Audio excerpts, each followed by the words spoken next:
दुश्मन सैनिक पर निशाना साध चुका था और ट्रिगर खींचने वाला था, लेकिन एक छुपा हुआ आदमी पहले ही गोली चला गया और दुश्मन को मौके पर ही मार गिराया। जैसे ही वह गिरा, उसके साथी सहम गए। आदमी ने तुरंत दूसरी गोली चलाई। सौभाग्य से दुश्मन स्नाइपर पहले से सचेत था और अपनी जगह बदल ली। वह शूटर की लोकेशन देख रहा था, लेकिन लंबी खोज के बाद भी उसका कोई पता नहीं लगा पाया। वास्तव में शूटर जानता था कि दूर कहीं और लोग उसे देख रहे थे। अगर सिर निकलेगा, वह तुरंत मर जाएगा। तो उसने अपनी बेल्ट निकाली, एक छोर घास में बांधा और दूसरी दिशा में रेंगते हुए गया। घास हिलते देख दुश्मन समझा वह वहीं है, लेकिन अचानक आदमी दूसरी ओर से निकलकर सामने आया और निशाना साधा। जैसे ही गोली चलाने वाला था, वह रुक गया।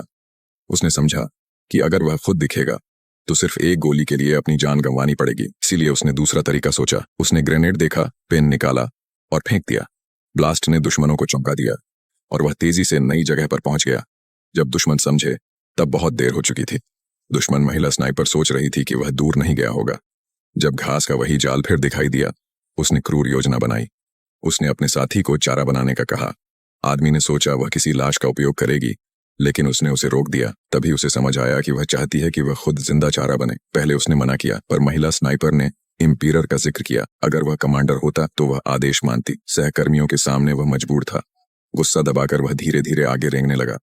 दुश्मन ने देखा कि घास की चाल अब बेकार हो चुकी है, तो उसने अपनी टोपी निकाली। यह देखकर महिला ने अपने साथी को एक्शन में आने को कहा, लेकिन वह डर गया।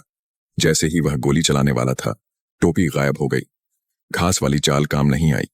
तब आदमी ने नई योजना बनाई। उसने अपने कपड़े उतारे और पास की लाश पर पहना दिए।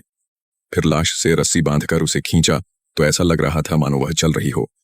दुश्मन इस दृश्य से धोखा खा गया।